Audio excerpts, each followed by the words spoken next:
this week. Big controversy about these swimsuits. Sport enhancing swimsuits or drugs or whatever people do these days. Why can't they just go back to the ordinary Speedo, the ordinary swimsuit for the lady? Why do they have to bring these suits in to break world records? I mean, it just doesn't gel. It's not good for sports. So all of these world records have been broken now, and next year they're going to be banned. So just get rid of them. Why do you need them? People want to go and see an athlete. They don't want to go and see someone in a suit. And some poor countries can't afford the suit. So how realistic is it that you've got a race when some poor people can't even afford the best, and you've got people who have got the best always win? It just doesn't work. England, because they're the ones who's got any money. So much for promoting the game of our great sport of ours. Let's go back to England again, because the Southern Hemisphere and Northern Hemisphere hate each other. So the wisdom of the IRB will give it back to England again. What about giving it to Italy? What about giving it to America? Why don't we promote the game? These old farts, fair income. My guys, get off your asses and let's think about our sport. You're destroying our sports. The rules of the game are too complex. You've got the decisions made by guys, oh well, let's give it to England because all the money's there. Guys, let's talk about rugby. It used to be a great sport. You guys are destroying it very, very slowly. Not impressed. We had a test match on the weekend, the All Blacks versus the Springboks, the world champions in Bloemfontein. If you haven't been there, it's not a bad place, but you wouldn't go there too many times a holiday. But the Boks deserve to win. They played some great rugby. There's some very, very good players out there. And I just thought about it. It's the only sport in the world where you've got a guy called Bucky Boyd who's 6'8", and you get this little midget referee basically telling him where to go. And guess what? The players have to abide by these little referees who, again, I'm going to bring this up week in, week out, the rules of the game are too complicated. Can somebody please tell me, explain to me what's diving on your feet, off your feet, at the ball, on the ground? When can you release the ball?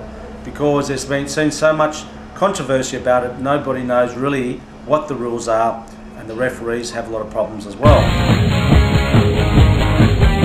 Well, years ago, rugby league players were sought after in rugby union, and we tried to get a couple of big names. Tahu was one of them, who I thought looked promising, had great skills, but unfortunately this year, again, he hasn't performed, he hasn't been given the ball, hasn't been given too many chances, and it's been very frustrating. And for a guy to take a pay cut to go back to rugby league demonstrates that he would be very frustrated in rugby, and it's a shame because we have got a great sport, but I don't think he's seen the best of our sport.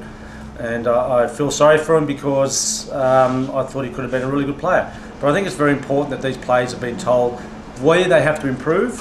You can't just turn up and expect to be in the squad and then you're out and nothing's been said.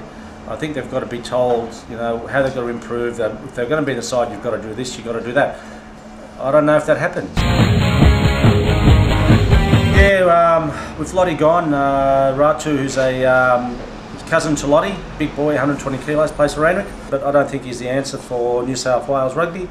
I think the thing is we've got to look at the grassroots and bring the guys through and get a good system and bring them through slowly, and hopefully they can perform. We've seen Curtly Beale being rushed in after school, struggled. It's 2 years now, and he's struggling to get there because there's no senior players to help. And I think what we've got to do is we've got to get some influence from the outside, ex-players, to help these young guys. And coaches shouldn't be scared of that. As long as you're successful, who cares who helps? Just on a little point, I saw in the paper that Harlequins Rugby Club has been fined something like $250,000 for faking a blood bin. Guys, let's just play the game. What's all this faking, putting blood on? Let's just go and play the game and enjoy it. Yeah, how's that? That's good, thanks. Thank No you problem. very much. You're welcome. Don't worry about him. You've got Craig Wing and Willie Mason off to Japan because of the financial crisis. Guys, play the sport because you enjoy it. Don't play because of the money everywhere. There's no such thing as loyalty to anybody. It's every man for himself, and that's why we're not seeing the sport like we used to see. We're not seeing the guy's commitment because it's a job. It should be enjoyment. But anyway, good luck guys. Go over there and hope you learn how to eat sushi properly. And as I still reckon, Willie Mason, great sumo wrestler. With great those little pants with me.